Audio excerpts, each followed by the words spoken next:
Situation ని. నిజంగా అటువంటి సిచ్యువేషన్ నుంచి ఆ 27 మంది బయటపడడం అన్నదే నిజంగా చాలా అదృష్టం అనుకోవాలి. ఒక పక్క దురదృష్టం, ఒక పక్క అదృష్టం. ఇమీడియట్ గా వాళ్ళ బాడీస్ ని కూడా మనం ఐడెంటిఫై చేయాలి. కాబట్టి మన ఫోరెన్సిక్ సంబంధించి సుమారుగా 16 టీంలు వేయడం జరిగిందండి.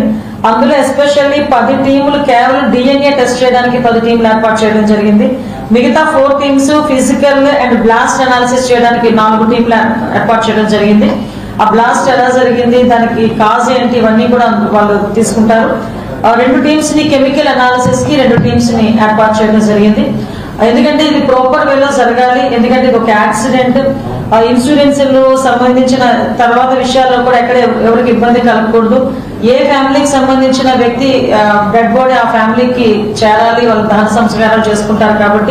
కాబట్టి DNA శాంపిల్స్ తీసుకొని వాళ్ళతో మ్యాచ్ చేసి వీటన్నిటికీ కూడా కొంచెం టైం పడుతుంది. But as well as possible forensic department అంతా చాలా అలర్ట్ గా ఉంది, పోలీస్ డిపార్ట్మెంట్ అంతా చాలా అలర్ట్ గా ఉంది. యాజ్ వెల్ యాజ్ పాసిబుల్ వాళ్ళకు కూడా హ్యాండ్ అవుట్ చేస్తాము.